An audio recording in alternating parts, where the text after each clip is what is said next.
μου κάνετε και οι δύο για όλα τα άτομα, όχι ένα λάτς. Ωραία, ξεκινάω. Ντάν, καλά το ξέρεις.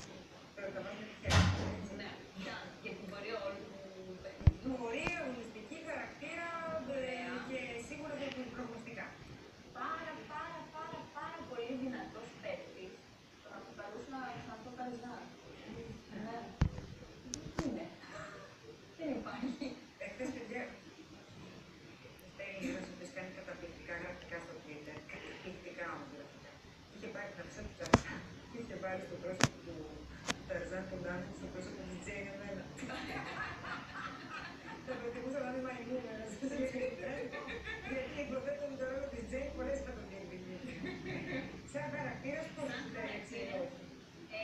Είναι ένας άνθρωπος ο οποίος έχει βάλει στόχο την πρωτιά που θέλει πάρα πολύ και είναι πάρα πολύ αφοσιωμένος πάνω σε αυτό. Σκέψου τώρα που θα χωρίσει κι άλλο στο παιχνίδι. Εγώ πιστεύω ότι θα φτάσει, μπορεί να φτάσει στο τελικό. Πιστεύω πως ναι. Λάμπρο. Και πεντάνε. Ναι, νομίζω ότι είναι από τους πιο δυνατούς παίκτες αγωνιστικά. Όσον αφορά στη συμβίωση, αυτό που έχω δει, το θεωρώ από τους πιο αδύναμους.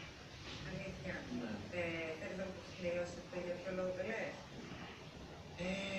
Αδύναμος, δηλαδή δεν μπορεί να στη συμβίωση με άλλους, όχι στην επιβίωση στην παραλία.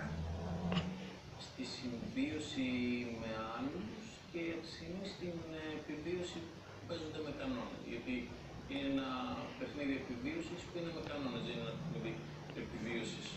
Επιβιώνει και κάνω ό,τι θέλω.